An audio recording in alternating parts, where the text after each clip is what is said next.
Welcome to the evening edit. Joining us now from House Intelligence and House Foreign Affairs, Congressman French Hill. Congressman, welcome to the show. Let's get right at it. Show the new video coming in of this bizarre moment.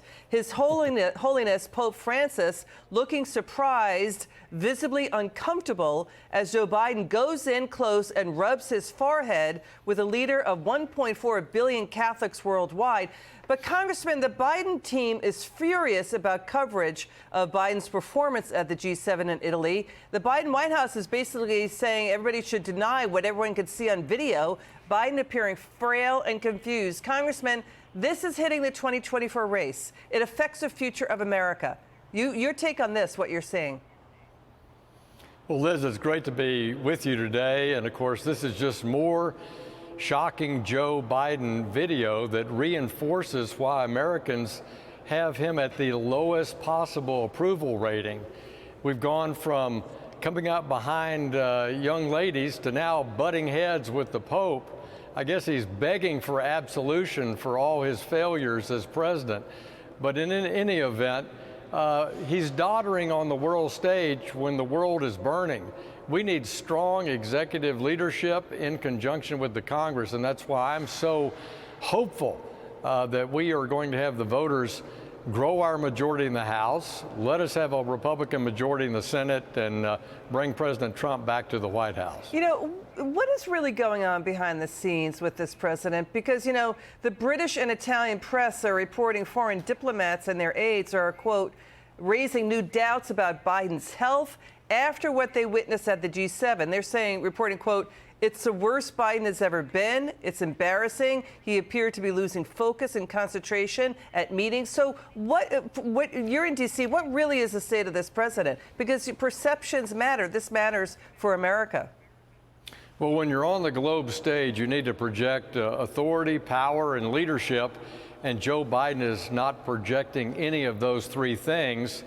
They've agreed to this lackluster arrangement to use immobilized Russian assets to benefit Ukraine, when Congress gave Joe Biden the authority to seize those Russian assets, put them in a trust fund for the benefit of Ukraine, and lead Europe by encouraging those countries to do precisely the same thing, and yet he's come home without that deal.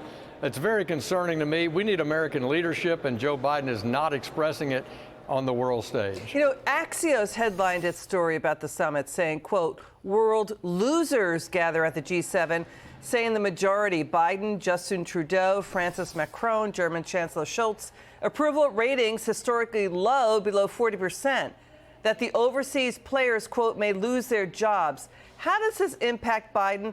How in the race? And how, by the way, we're going to get into how would Trump handle all of Russia, Ukraine. Take that on first, though. Yeah, we're in a time of transition right now, and you're right, among the leadership, but we've got elections in the UK on July 4th. We've got elections elsewhere in Europe and in Canada and in the United States. This makes it an even more dangerous time in the world, where world leaders need to stick together and stick to the message, because authoritarians like Xi, like the Ayatollahs in Tehran, like Putin in Moscow, will all attempt to take advantage of this unrest in the democracies and the the elections that we have before us.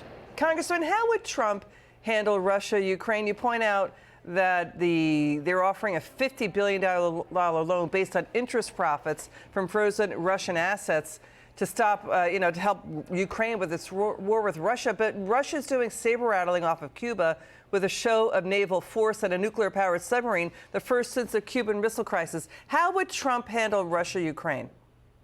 Look, I don't think Trump would have been in the position of appeasement. It was Donald Trump that armed Ukraine in the first place, whereas President Biden just offered MREs and blankets. It was President Trump that blocked the Nord Stream pipeline from Russia to Germany, said it shouldn't be built. President Biden approved it, and then he turned around and declined to approve the Keystone pipeline here in America. He made Russia stronger and the U.S. weaker. And so I think first and foremost, President Trump wouldn't be part of the appeasement we've seen of Joe Biden, both in Russia, China, and of course in Iran, where it's the worst. Congressman Hill, appreciate you coming on this Friday night. You bet, Liz. Great to be with you. Hope to have you on back soon.